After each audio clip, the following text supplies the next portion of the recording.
त्यही भएर सबैभन्दा ठुलो कुरो सतर्क भएर सुन्नु, निदाउनु हो नि त क्यामेराले पहिले त्यही खिच्छ है। अनि 10 वर्षपछि पनि यसो युट्युबमा हेऱ्यो भने त धेर तेरिका म त हाइको गर्दिने छु, त्यस्तो हुन्छ नि फेरि है।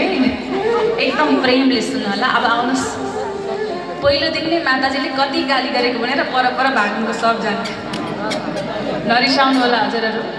कथा भनेको बसाडनमा छौँ। बडे भाग्यमा अनुशुद्ध नपावा सुर दुर्लभ सदग्रन्थ ही गावा। त्यो मान्छेको जीवनबाट भाग्यले पाउनु भएको छ, अनि यसमा पनि भगवानको कथा सुन्न पाउनु भएको छ, यो अति दुर्लभले पाउनु भएको छ। सायद कुनै जन्ममा सुन्दर कर्म गर्नुभएको थियो, यो जन्मको मात्रै पुण्यले कथा सुन्न पाएको होइन। अवसर मिल्छ, कथा सुन्ने अवसर मिल्छ, यो भगवानको कृपा बाहेक अरूबाट सम्भव छैन।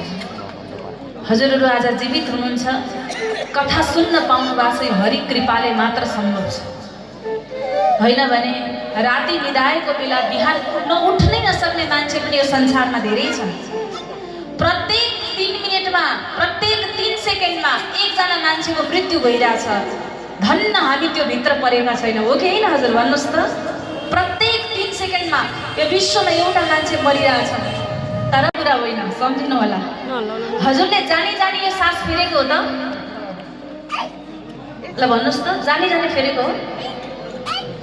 मैले त जन्मेर 40 वर्षको भए, अब म फेर्दिनँ, 10 मिनट रोक्छु भने रोक्नु त। ल 10 मिनट, ल म थाकिसकेँ, 40-50 वर्ष भयो, सास फेरेको फेरि 10 मिनट रेस्ट गर्छु भन्नु त के हुन्छ?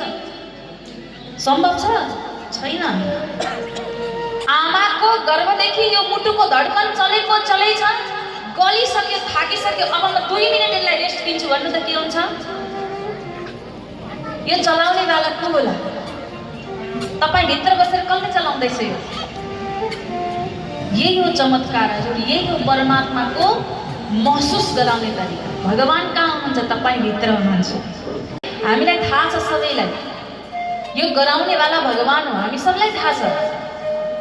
तर कर्म गर्ने बेला बिर्सिन्छौँ हामी, यो भित्र पनि भगवान छ, कर्म गर्ने बेला बिर्सिन्छौँ। त्यही भएर शास्त्रले के भन्छ? सबैभन्दा पहिले सुन्दर कर्मबाट शुभारम्भ गर। सुन्दर कर्म, कर्मण्यवाद फलेषु कदाचित्।